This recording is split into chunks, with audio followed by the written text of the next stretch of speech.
Well, this is a new experience for me to know there's people out there, but to only be able to see the two of you. Right.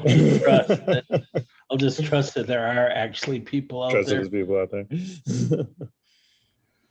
We'll get going in just another minute here for those that are already popped on. Thanks, John. John Stewart just said, we're here.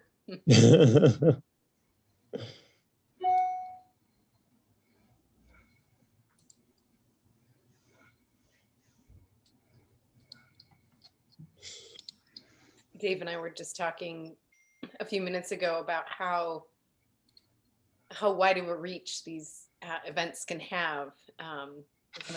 Born out of necessity, there's something really beautiful about being able to connect with people all over the world. I appreciate folks being here.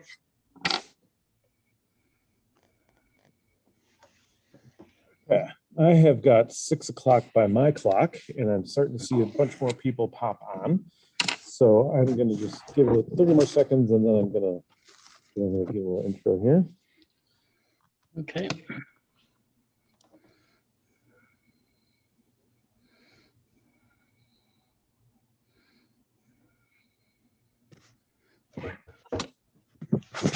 Okay, I'm going to go ahead and get started. Thank you all for that are logged on. We're going to get rolling here with introduction for the Q&A with Douglas Beasley and Elizabeth Flinsch from Shots Magazine. My name is Dave Casey. I'm Assistant Curator of Education and Exhibitions here at the Minnesota Marine Art Museum. Before we get started, this session is being recorded and will be made available on our website. Closed captioning is available for those that would like it. You can click the button below that says live transcript, and that'll give you live closed captioning. As we go along, I'm going to be asking Douglas and Elizabeth questions, but if I would invite you all to participate by submitting your own questions. You can do that in 2 different ways. There's the Q&A box. You can check that, and you can type a question there, or you can do it right in the chat. I'll be monitoring both of those. And then I'll read those questions off to Douglas and Elizabeth. This isn't like questions. Yes, they like questions. You all like questions. This isn't like a typical Zoom where we see all of the attendants. You're only going to see myself and Elizabeth and Doug as we go through this. A little bit about the Minnesota Marine Art Museum before I get started. Located in Winona, Minnesota, the Minnesota Marine Art Museum engages visitors in meaningful visual art experiences through education exhibitions that explore the ongoing and historic human relationship with water. MAM is home to some of the most unique and significant artworks in the Midwest. Our permanent collections include works by Claude Monet, Vincent van Gogh, Pablo Picasso, Georgia O'Keeffe, Mary Cassatt, and John James Audubon, just to name a few. The museum features 8 to 10 temporary exhibitions annually, highlighting contemporary artists and historic exhibitions on loan or from MAM's own collections. We offer a variety of online and increasingly in-person educational programs for people of all ages, from toddlers to seniors living with memory loss. For more information about collections, exhibitions, and programs, you can go to mmam.org. The museum is open every day but Mondays from 10 a.m. to 5 p.m. Today, we're looking at one of those temporary exhibitions. We're looking at Water Shots Magazine Group Photography Exhibition. This exhibition features photographs by 38 national and international photographers exploring the theme of water. Their images were selected by jury and printed in the summer 2019 issue of Shots, the quarterly journal of Black and White photography, which is published by St. Paul, Minnesota photographer Douglas Beasley and editor Elizabeth Flinsch, we have here today. The artist's photographs have a wide range of styles ranging from detail to panoramic, realism to abstract, and personal and intimate to accessible in their responses to water. Shots Magazine is a beautifully printed black and white quarterly in the world gone digital, an independent reader-supported journal of eclectic fine art photography now in its 34th year of production. Shots is known for its democratic presentation of work by a variety of photographers from around the world, and it reaches a wide international audience that includes not only emerging and established art photographers, but also educators, galleries, museums, collectors, and the fine art photography enthusiasts. Each issue has a theme. Photographers submit images that relate to that theme, and the photos chosen will be published in the next issue. Each new issue will be announced in the next theme and deadline. Image selections are completely democratic, and that you don't have to be a well-known name to get in. Water Shots Magazine Group Photography Exhibition is available to view online for those of you that haven't been there, seen it in person. If you have not yet seen the exhibition, you can follow along by going to mmam.org/watershots magazine. That's all one word, mmam.org/watershots magazine, and click on online exhibition. Before I introduce Doug and Elizabeth, I would like to point out that this event is free thanks to the generous support of Ernest and Sally Misek in memory of W.B. Bill Gouch. And the exhibition is made possible by the voters of Minnesota through a Minnesota State Arts Board operating support grant, thanks to a legislative appropriation from the Arts and Cultural Heritage Fund. As I said, today we have Shots Magazine owner and publisher Douglas Beasley and editor Elizabeth Flinsch. Douglas' personal vision explores the spiritual aspects of people and place and is concerned with how the sacred is recognized and expressed in everyday life. After receiving a BFA from the University of Michigan, Ann Arbor, Doug worked for several prominent Minneapolis, Minnesota photo studios before opening his own. He currently works on selected fine art-based commercial projects around the world. Much of Doug's personal work is supported by grants and commissions and have been widely exhibited, collected, and published internationally. He's the author of several books and the founder and director of Vision Quest photo workshops, which are held at art and photo centers around the world. In 2016, the Minnesota Marine Art Museum hosted an exhibition of Douglas' work called Spiritual Offerings.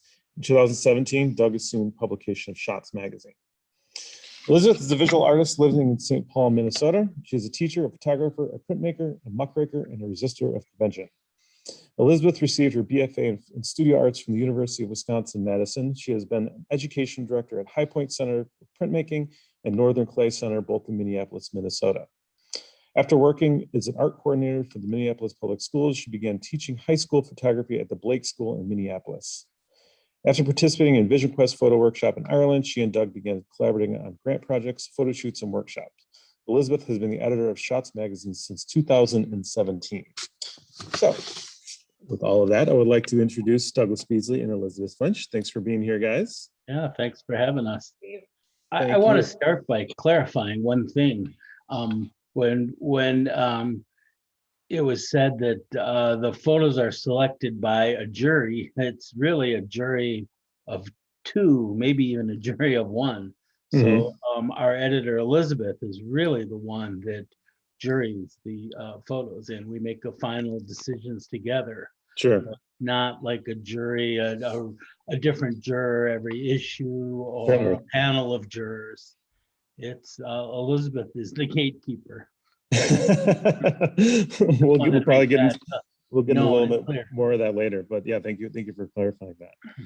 I just gave a brief background for each of you in my intro, but I'd like you to please introduce yourself individually and give us a brief background of your artistic work and how you became involved with Shots Magazine. Doug, you want to go first there? Sure. I mean, I've been involved in fine art photography for a long time. I was a commercial photographer and was always doing my own fine art work. And my favorite magazine was Shots, and I would tell my students that was long before I had anything to do with it. I would say that is the one magazine you had to subscribe to. I practically made them subscribe to Shots. I was such a huge fan of it. And it had changed owners a few times, and it came into the hands of Russell Joslin, the former publisher, amazing man. And I got to know him a bit. And when he was ready to move on, through a series of events that we don't need to go into, we ended up with the magazine. And so I think that was 2016, 2017. Is that right, Elizabeth? 2017. Yeah, so it was something very unexpected and unplanned, but the magazine was just something I loved so much. Oh, I also published in it a number of times, and even Shots 80 I had the cover of. So I had a long history of Shots. And as also Vision Quest, my workshops were often the only advertisers in the magazine. So I had a long history with the magazine in many ways, but was just lucky enough to be able to take it over. And Elizabeth was the editor from the very beginning, so she's been, as long as I've been involved, she's been our one and only editor. Yeah. How about you, Elizabeth? Good segue. Yeah. Hi, everyone. It would be great to see you, but it's great to know you're out there. I came to photography from the back road of printmaking. So I came to it from the realm of alternative processes, photogravure, and really fell in love with the luscious surfaces of a print. And that is really truly what drew me in. And when I started playing with cameras, that was sort of the end of the end of the story, and the beginning of a new era.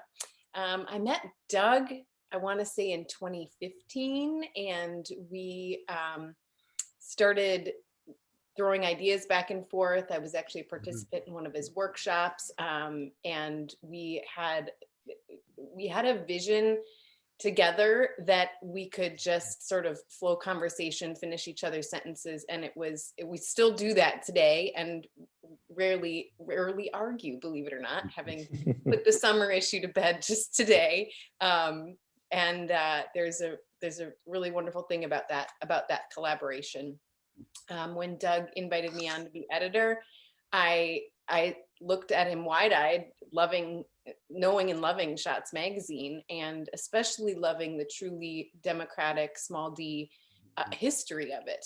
And that it was often the place where, if you look at issues back from the 80s, you see names who are very well known now, but that Shots might have been the first place they'd ever been published. And I think that sort of, to use an overused term, but grassroots beginning, and still to this day very much grown out of the passion for photography as photographers, that we really carry that through. Yeah, that might set us apart, that we're all of us involved in Shots are photographers. Deborah Saul, who's our social media maven, is an amazing photographer. We're all photographers and visual artists, and I think in some ways that does set us apart. Sure. Photographers first and publishers second. Publishers fifth. Sure. You went into a little bit of this, but when was Shots magazine first published, and how did it come about? What is a bit of the early history of Shots? Wow. Elizabeth, you want to address that? Because you've talked with Dan more recently than I have, and he set me straight on some facts I had mixed up. Yeah, there's actually, we had our 150th issue this past winter, and so we actually had a piece from him in my editor's statement, just kind of talking through some of that. But Dan Price, the original founder. Yes, Dan Price. Yep. And a wonderfully quirky man, and I think he would not take offense to me saying that. He in his retirement from Shots, he is living out of a van on the coast of Oregon as a surfer, and he came to Shots knowing that he was working in commercial photography, and he had a lot of friends and peers who were also working in that realm, but had all these wonderful fine art side projects going on and no place to showcase them.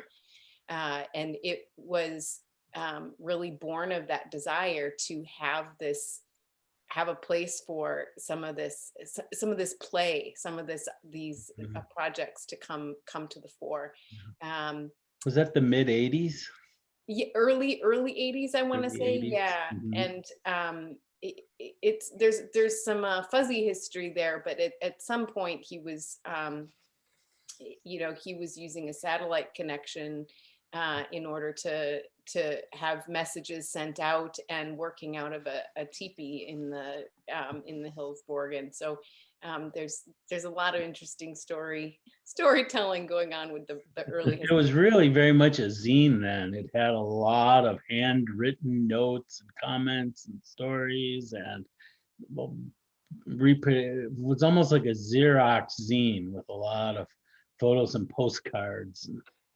It's really a high energy thing that he was doing. Sure. Yeah. Cool. So we ruined it by making it more sophisticated.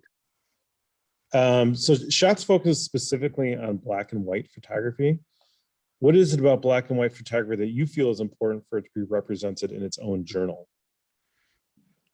Well, For me, I love black and white, and I've always been a black and white photographer. And it's not that I don't like color. The color is wonderful. There's a lot of great color things happening, but I've always had a soft spot for black and white.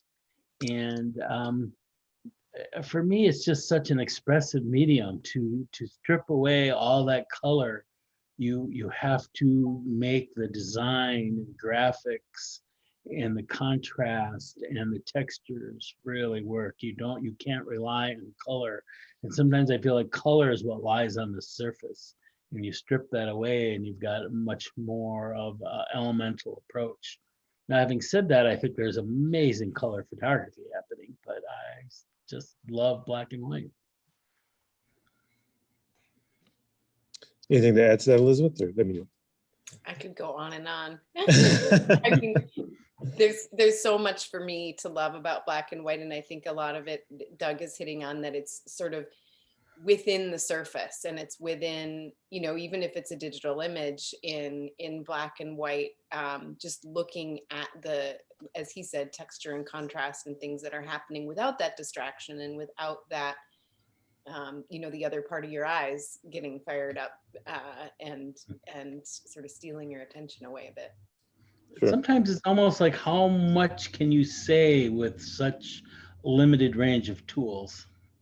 And there's something about that that's so poignant and beautiful.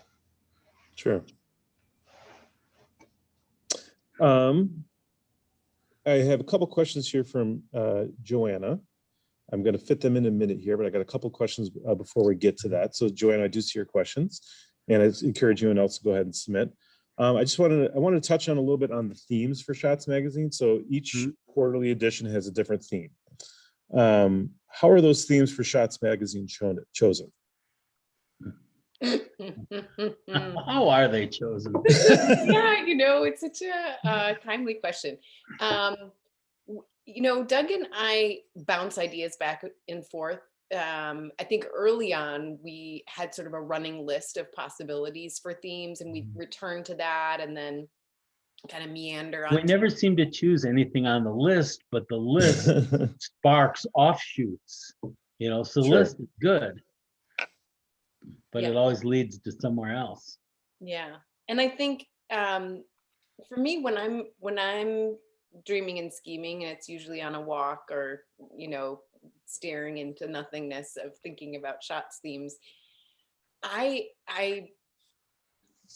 am really kind of searching for a theme that brings about a variety of interpretations, but with some parameter. And I think, certain ones that we've done where it's self-portraits or more concrete, that's different. But a lot of our themes, I would say, are a bit esoteric. And I would guess for some folks, they look at the theme and I'm not submitting to that, but, or my photography isn't that way. But I think what I love about our themes, and Doug, feel free to jump in on this too, but that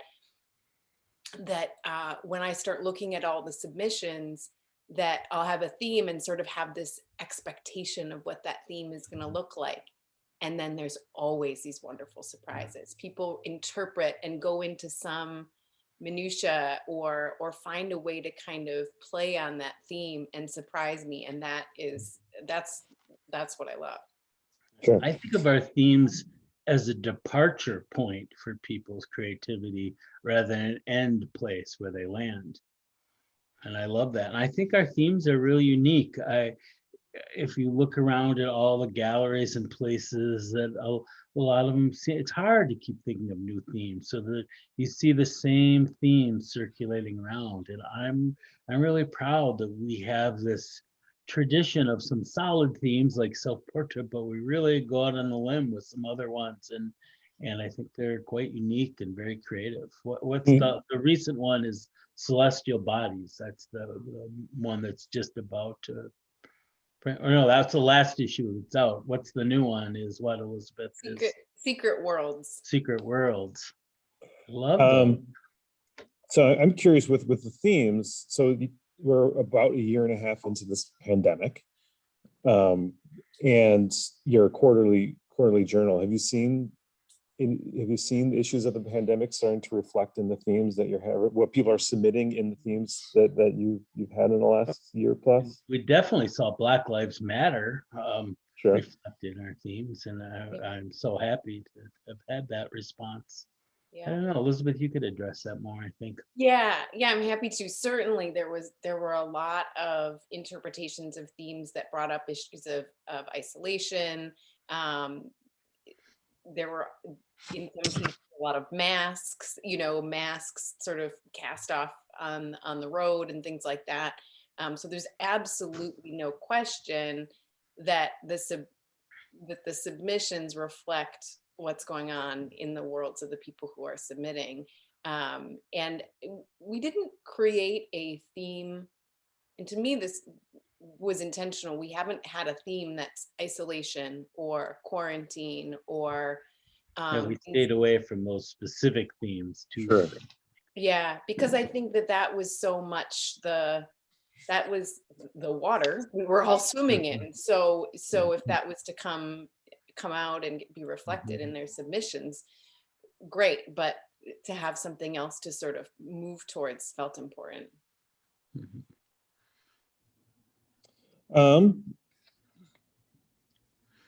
Did that answer the question? Oh yes, I think so. I think so very much. So yes, If not, too bad.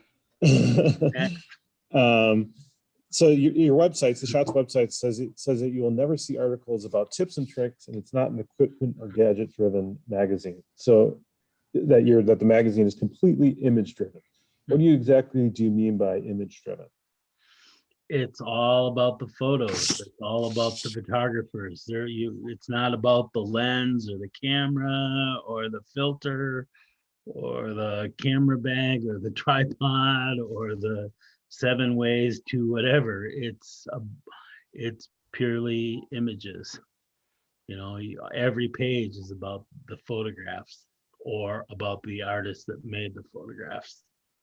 It's never had anything to do with equipment. Not to say the equipment isn't important, but there's plenty of places to get that information. There's the rest of all of media to get that. So I think, again, that's something that makes Shots different and unique. We are image driven completely. Yeah, when I thumb through your magazine, I'm reminded more of a fine art book and not a magazine that's mostly advertisements and trying to sell me something or trying to tell me to do something different than I already have. And I really appreciate that about it. Can I add on one thing to that? I'll just say that sometimes in the interviews, I do ask questions about equipment. If someone is building their own cameras, pinhole cameras, for example, or, I think that gets fascinating because it sort of pulls back the curtain on some processes that readers might not know about or might be curious about. So, I mean, in a way, we get a little bit of technique in there, but it's not the run of the mill. The words Nikon, Canon, or Sony have probably never appeared. But if they wanted to take a full page ad out in the back, there probably isn't room for them. No. No, we appreciate all the stuff that it takes to make pictures, but that's not what we're about. We're about the results of what you do with that stuff. Sure. I'd like to know a little more about the photographers who submit to Shots magazine. Where are they from? What are their backgrounds? Are they professional photographers? Are they hobbyists? A mix of both? Can you tell me a little more about who submits to the magazine and who might specifically be in this exhibition? I can take that one, Doug, just if that's okay. I look at every single image of every single submission. I have that honor and responsibility. It's a wide variety, a very wide variety. And I would say that there's no telling. I would guess that percentage wise, we have a lot more folks who are working, working in fine art photography, not necessarily as their full-time income, but that's just that's not how I measure a professional photographer, but quite a few. And there's certainly folks who do this as a avocation and something that just brings them joy. So it's a huge variety, and we'll have folks submit also who are well represented in galleries and just lovers of shots, and they're all be looking at submissions and go, I think I know that work. And it's incredible to see that, you know, from somebody who may have never submitted to a gallery, maybe never submitted to a magazine of any kind before. I see that, and then the next folder, I see someone who's represented all over the world, and that's to me that Cool mix. it's beautiful. And then even to have those images side by side in the magazine, again, that sort of equality of, you know, it's about the image, it's about the strength of the image, it's not who you know, because we have plenty of that in the photography world. Yeah. A lot of our submitters, we don't know who they are. We don't know their background. And I like that, because so many of them aren't not even the big names, but the recognizable names. So many of them we don't know. They're just, these submissions come in and there's amazing photographs there. And so we don't measure it by their notoriety or their following. We don't know how many Instagram followers they have. We just know that Elizabeth likes this image next to that one for this particular theme. Yeah, I think all that reflects this democratic idea that you guys are talking about too. That it's not anonymous, but it's for everyone, you know. And I think that, like you spoke to this, Doug, of like it's almost zine origins, where it's you know, it's not a top down type of publication. It's a bottom up, and everyone has a chance to participate, which I think is great. Speaking to you, Doug, you touched on this a little bit at the beginning after my introduction here. But can you talk about what the process is for photographers to submit photos to Shots Magazine, and then how those are selected? Yeah, sure. And Elizabeth probably could address this even better, but with each new issue, when it comes out, that's when the theme for the next issue is announced and the deadline. So you have to look in the magazine to see what the theme is. And then at that time, it'll also be posted on our website. So if you go to our website, there's always a call for entries with the current theme upcoming and what that deadline is. Elizabeth, what is there something you can add to that, or Yeah, and correct can me? you repeat the second part of the question? So it was, how does the submission work, and how are they selected? Yes. How are they? So yeah, what is the submission process look, and how are they selected? So Yeah. So they come to us through a web store. I mean, as glamorous as that is, like any you know, people have their submissions, and then they All subscribers can submit 8 images for free to each new issue. Yep.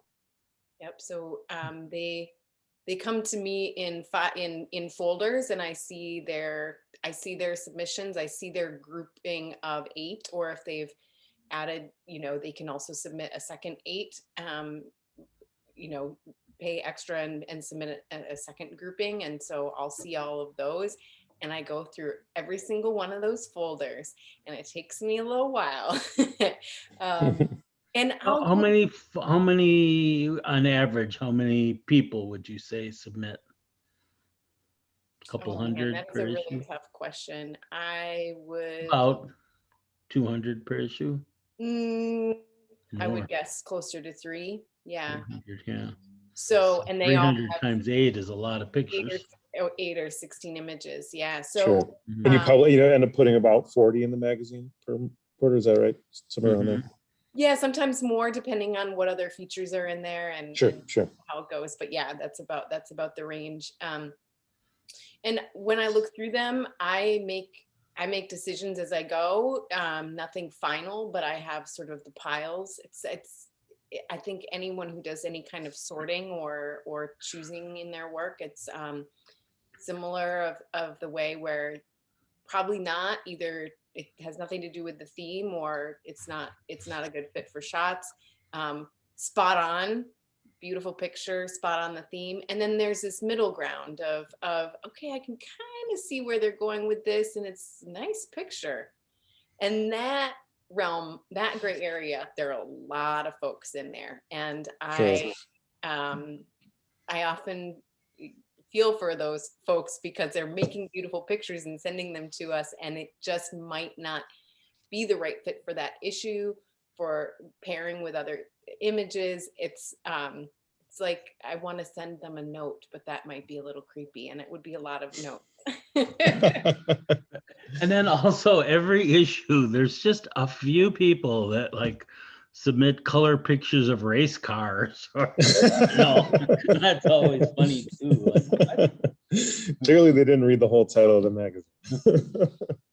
And if that's what your work is, I am thrilled for you, and get on it. Keep going. Sure, but maybe a different magazine. Yeah, choose your audience. Different outlet. So Joanna, when you're selecting those, I'm sorry, reading Elizabeth, I was reading Joanna's questions here. Elizabeth, do you have a set criteria for the images that you select, or what is your process? What makes a photo a good photo, a shots worthy photo, compared to the majority that don't end up in there? The hard science of it is, I look at it, and I have a, it sounds a little bit out there, but have a feeling about it. And I really spend time with the images. I take them in, and yeah. It's very intuitive process that she has, but she's honed her intuition to be quite specific and quite accurate. Sure. Yeah, it's definitely gotten easier over time. Well, one thing that I love about this exhibition is there's a wide range of styles in here. We see realistic, abstraction, panoramic, to fine detail, to very personal, or something that's widely accessible. For an exhibition like this, or a magazine like this, anyone can pick it up and really find something that they connect to. Is there an attempt to balance these different styles when selecting photographs in the magazine? Like, you don't want all landscapes, you don't want all portraits. So how do you take that into consideration when you're selecting images for the magazine? Yeah, that's a great question, because it's something that I think about a lot. And as I'm going through, for instance, for celestial bodies, there were some, probably hundreds of great pictures of the eclipse. I mean, really lovely pictures of the eclipse. We were not going to put out an issue of eclipse pictures. So when there becomes sort of a plethora of a certain type of image, and obviously they're unique and beautiful and all of that on their own, that I go through sort of with a more critical eye of those groupings. So can really see, okay, which one is going to shine in the layout, because it might be one of those, or it might be, when it comes to landscapes or portraits, I don't think I have a threshold on that, or a point that I feel like, oh, that's way too many. But it sort of feels, it can feel heavy. And also when I'm pairing, I should say, the images side by side, it becomes really obvious and clunky if it's similar all the way through, right? If you have this layout that doesn't flow, and certainly doesn't have a narrative arc, but it does have a flow to it, and it's about kind of sewing those together in a way that feels like the whole is greater than the sum of the parts. Sure. Yeah, I really appreciate that balance going through. You can tell that thought that goes into that. I want to move on to a couple questions that we have from some of our participants, and I encourage anyone that's sitting in, if you have any questions, you can type those up either in the chat section or in the Q&A section. I'm paying attention to both, and I'll make sure we get out there. So putting more your artistic hat on, not your editor and publisher hat on, we have some specific questions from Johanna Frisch. First of all, she starts off and says, Doug, I attended a photo retreat with you over 20 years ago in Door County. It changed my life by inviting me into a more meditative practice with my work and my life. I'm forever grateful to you. Yes, that's great.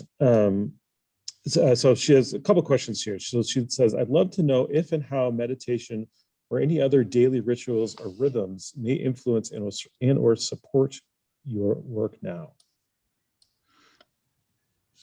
Well, first of all, wow, thanks for being here. And wish I could see you, but great to know you're out there.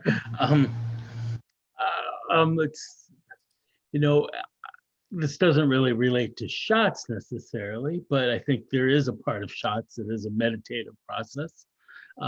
But it certainly has always informed my work as a photographer. Just it's not necessarily directly meditation, but a slower, quieter, more contemplative approach. It's what resonates with me personally. And I know that's helped me photograph in those times where I don't know what or how to photograph. So that's always helped me. And I want shots to have some of that feel, and yet I don't want shots to be, I also don't want it to be just an extension. It is an extension of my vision, and yet it's not just an extension of my vision. It goes far beyond that. That's one of the things I love. I bring it back to shots, but one of the things I've just loved so much is I think so many of the photos go so far beyond what I could imagine. That if they, I think shots has affected my vision more than my vision has affected shots, maybe. Mm. And then Johanna has another question here. She says, can both of you, Doug and Elizabeth, please speak to the idea of space in regards to where you create and work? What are your needs? Quiet, organized, home, studio, food, music, colleagues, solidarity, all those have questions after them. So what is the space that you need to create and work? Well, organization helps me a lot. But I think that's a personal thing too. I know artists that work well in chaos. And if that's what works for them, then so be it. I know for me, I need to be organized. I need to know that when I'm about to go out on a photo shoot, if I need a certain filter or lens, I know which drawer or camera bag to find it in. And if I'm looking for a certain receipt, I know where to find it. And that's really boring stuff artistically.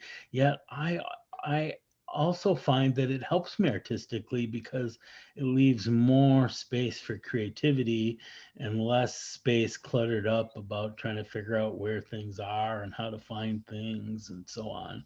And yet I do know so many amazing artists that just work in utter chaos. I couldn't do it. So I think it's just a personal thing, really. It's what helps your creativity and how do we get out of our own way? So many of us artists, we get in our own way, and we do it on purpose quite a bit, I think. But we don't have time to get into that part. And I know I've done it, but I don't want to do that. And I try to find active ways to not do that. But and for me, I'm also you talked about space and all, food and surroundings and everything. I'm sensitive to all of that, so all of that affects me greatly. So I want to live surrounded by beauty. So, but that's just a personal choice. Elizabeth, can you speak to that at all? Yeah, absolutely. In my personal photographic practice, I am not nearly as organized as Doug. But I also haven't accumulated quite as much equipment. So maybe I have a pass on that. For me, I just need to have a camera with me. I need to be disciplined and have the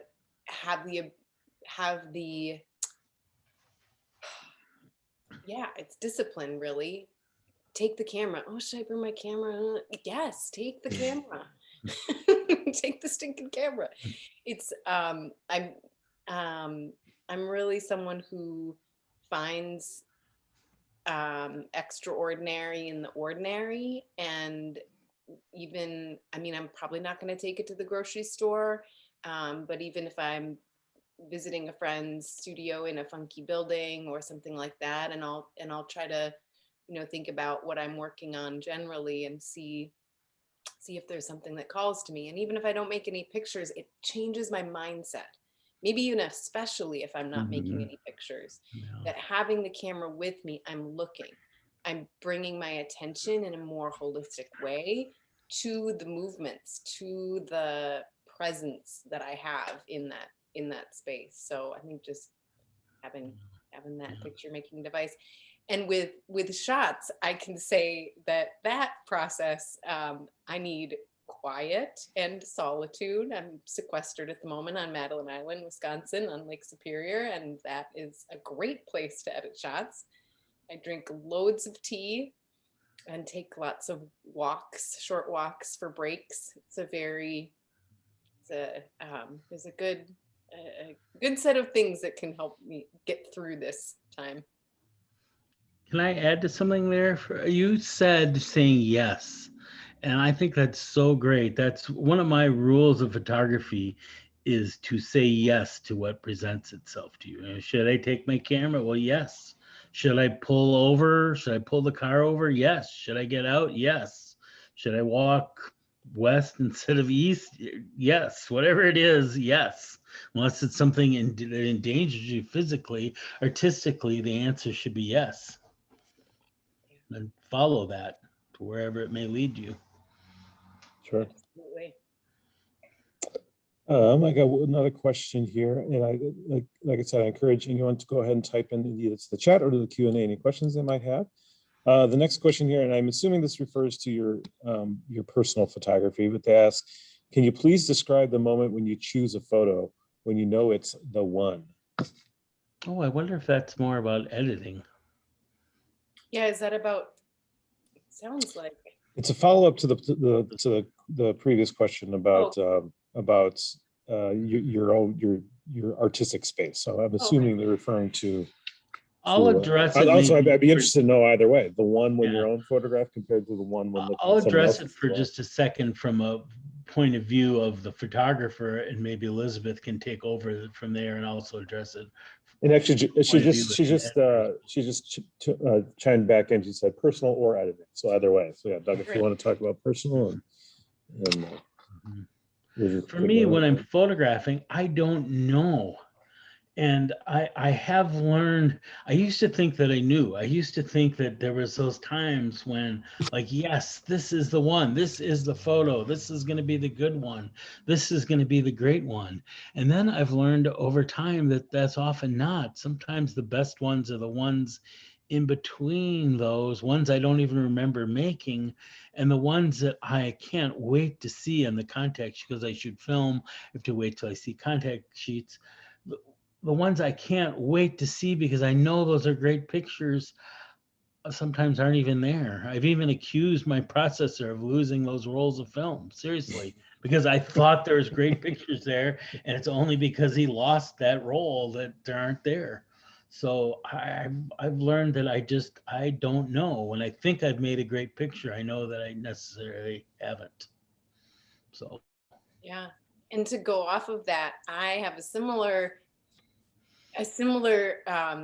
thing that happens, but even after the contact sheets and after I've scanned negatives, and I'll have these folders that is organized. I'll have my hard drive and folders of scanned negatives, and I'll be like picking things for a exhibition or moving things around, and I'll think, I go back to the contact sheets and I see things on the contact sheets that I didn't scan, that I'm like, what was I thinking? That was the picture to scan.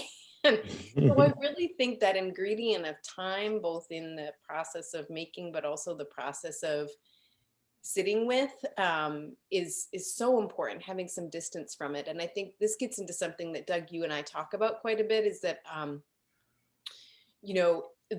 everything surrounding the picture making process influences us as a photographer, and we think, oh, but the warmth of the sun on my arm, and there was a cute horsey over here, and there was birds singing. Well, that's not in the picture.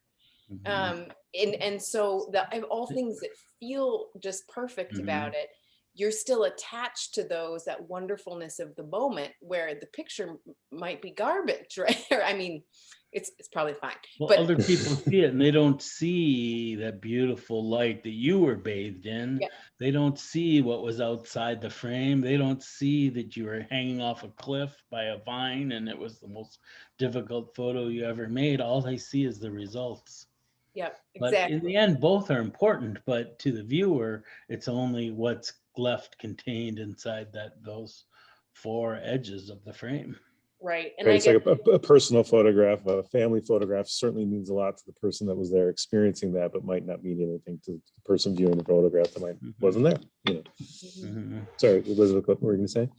I can't remember. That's fine. And it's probably going to go on and on. Oh, I think about that with pictures of animals. I think there's a lot of folks who have, I have attachments to animals, deep attachments, but it's really tough to make a objectively lovely sometimes image of an animal you care about. And I think that's Sure. true for people too, but that's sort of a classic one that I see.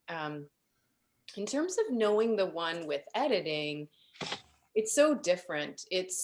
Sometimes there will always, I would say, actually be images that come in through the submissions and I go, wow, that's going in the magazine. There might be ones that I say that about at the beginning. And once I start fooling with layout and design, that they might not end up in. So, or my view of them changes and I go, I loved that when I first saw it, but now all I can see is this gray or whatever it is. So there's some that I think I have that initial instinct about. And then, the others come in from that area of, yeah, these are really strong. Sometimes it becomes the one when it's sitting next to another. And it's not necessarily sitting next to a stronger one, but something that pairing just It's a starts to synergy. sing. Yeah. So that can kind of come about in a few different ways.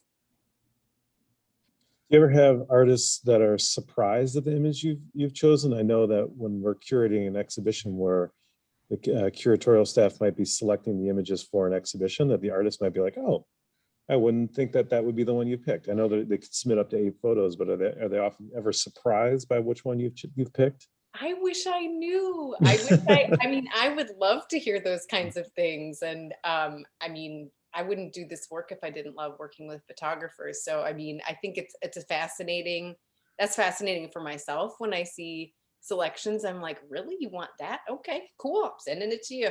Frame it. Right. Yeah. But yeah, it is. We don't really have that feedback so much.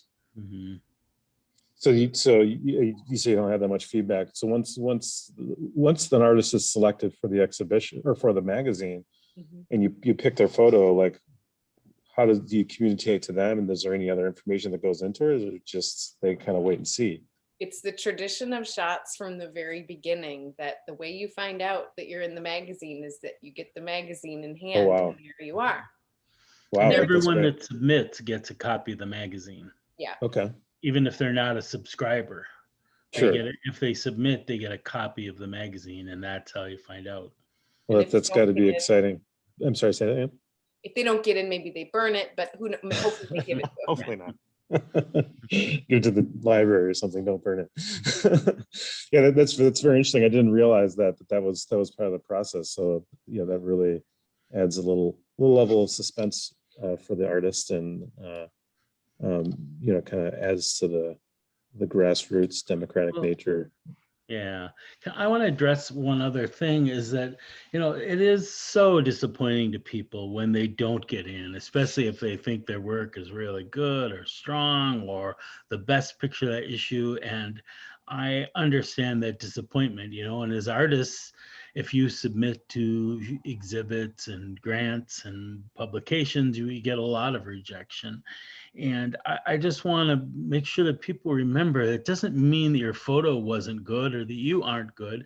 It's just not what happened to be chose for that particular issue at that particular time. There's always more good photos than we can possibly put in the magazine. So some hard choices have to be made at some point. And so it's really tough sometimes. And I've even had situations where I've selected an image for the cover and then we think and work and I play with the design and we end up not having it on the cover. And then if I put it in a layout, it's not quite right. So you could go from the cover in the process of the design and the building of the magazine, you could go from the cover artist to not in at all, and you wouldn't know. Yeah, and I wish people could know, but that's just at this point there isn't a way to easily do that. But the rejection that people feel, it's the same no if we barely give it a second thought, or it stays in the magazine till the very last cut, or it's on the cover 3/4 of the way through the process. In the end, people see the magazine, oh, their photo wasn't in it. And for some people, they understand that. Other people take that very hard. It's like, well, why, you mean my photo isn't better? They'll even, I've had people even point out specific photos. Well, my photo isn't better than this photo. And I really don't think that's the way to look at it. We're trying to create a synergistic whole. And it's not, and we're not saying these are the best photos. We're saying these are the photos that were chosen to be in this issue. That's different. That doesn't mean they're the best. And with over 300 people submitting and each one doing 8 photos, we're talking over 2,000 photos that you're looking at.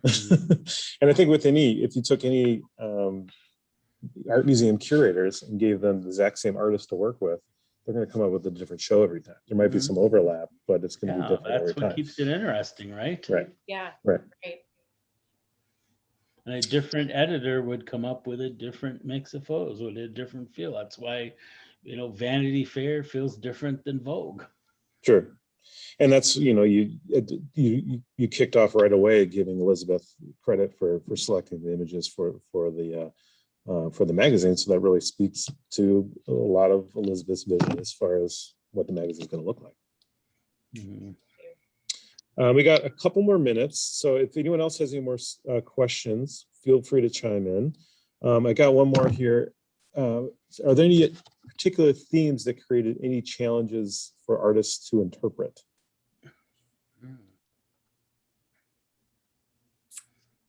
Yes, but I'm trying to think of what particular ones. I know, well, again, we don't always hear from people that in that regard, but one that we had questions about via email and things that it was 2 issues ago, well, no, just last issue. I'm already in the future as an editor. Celestial bodies, that someone was curious about, okay, does bodies mean sky, celestial bodies, or does it mean figure? And really my answer to all of the interpretation questions are yes. Again, Doug's point. The answer is yes. However you interpret it. Any and all. And that can be, I think, probably quite frustrating for folks, because it's frustrating for people I've taught. And just tell me what to do. I'm not going to tell you what to do. I want you to tell me what to do. Yeah. At the same time, we probably got more people on that issue that thought that was our best issue ever. On which issue? The water issue? The celestial bodies. Oh, the celestial body issue. Okay. Taking that as an example of a theme that could be potentially challenging. Yeah, and like you said, it can go in a lot of different directions. What are some of the other themes that you've done? I know you talked about a couple of them, but are there any others that you want to mention? The one right after water was ordinary magic. I loved that theme. Sort of that idea of the mundane beauty in the world. I don't know, Doug, do you have favorites? I'm trying to think. Self-portraits is a perennial favorite for submitters, and it's one that we love.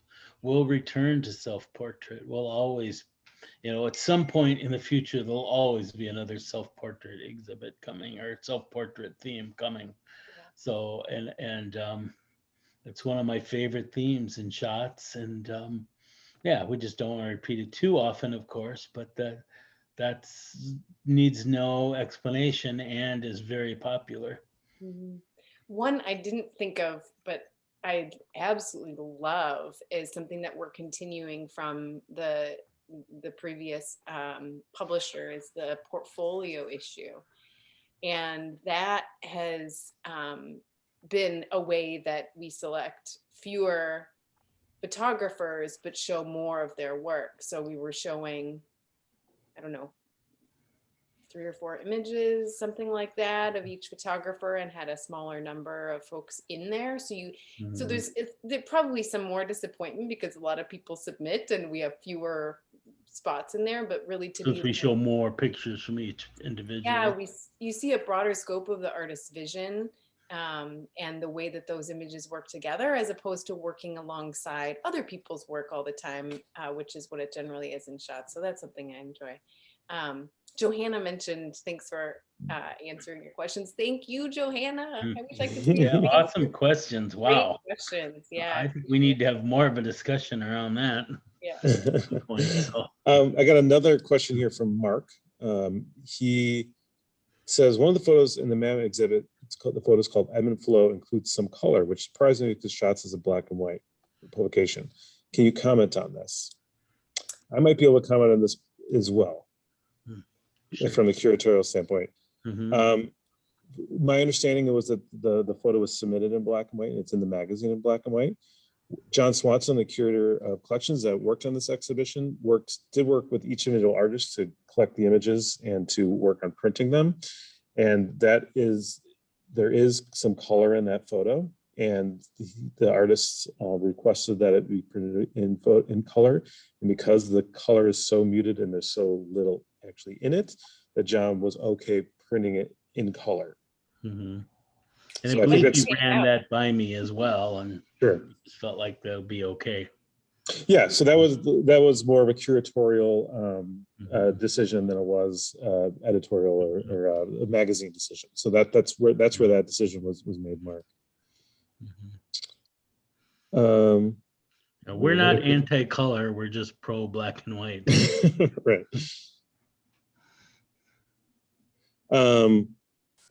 This is another more curatorial question. Presumably, all these pics are from the water issue. Did you have to get the photographer's individual approval to exhibit them at MAM, or do you only need the shots team approval? We did get individual approval from all of the artists to show them here and to put them online and such. And we did work with each artist, like I said, to make sure they're printed right and such for the best display that we can get here at the museum. Yeah, Sean does such a great job with that. Yeah, John does a great job. John is a photographer himself. He's got a great eye for photography and the printing process. So I'm always, we're always very happy with how photography exhibitions come out here. Any other questions? I'm going to give folks a second to pop in. Otherwise, we just got a minute or so here left. Douglas and Elizabeth, do you have anything else you want to add about the exhibition, about shots before we wrap up here? No, it's just so great to see them in printed form like that, to see them big and on the walls and with having some breathing room around them is really wonderful. Such a great celebration of the work of these wonderful artists. And I love the diversity of images from, still lifes to nudes and everything else. It's a wonderful scope of photography. Yeah, it's stunning. I'm putting my email in the chat if there's anyone who wants to reach out or have further conversation. I get really energized by talking with folks about the work that I do, and happy to field other questions or just set up a time to chat. And thank you to everyone for being here and for asking questions and getting me to think a little bit more critically, self-reflectively about the process. It's perfect timing, right? Because I'm just kind of in the mode of it, and it is good to have that reflection on what the work is like and what really happened. So thank you. Sure. And you see Elizabeth's email is in the chat here. It's elizabeth@shotsmag.com and www.shotsmag.com is the website. And I assume they could subscribe from the website from there. Is that could, as a matter of fact. Possible? Yes. Okay. So if you're interested in subscribing to Shots Magazine, you can do that. They would welcome that. Yeah, they would welcome that. And I would welcome everyone to come to the museum and check out the exhibition. It is currently on display and it runs through September 5th, 2021. So you have a couple months to check it out. It's here all summer long into the early fall. So if you haven't had a chance to come and see it, and check it out on our website as well. You can find that at mmam.org. I don't see any other questions. Oh, you did put up shotsmag/subscribe on there. So if you want to subscribe to the magazine. So I would like to thank you, Doug and Elizabeth. I appreciate Thanks for having us. I appreciate the time that you took with me. I'd like to thank everyone for stepping in and participate. And again, thanking our sponsors, the MySec family that provide the funds for our free adult lecture series. So keep an eye on them too, then. That's yes, awesome. thank you.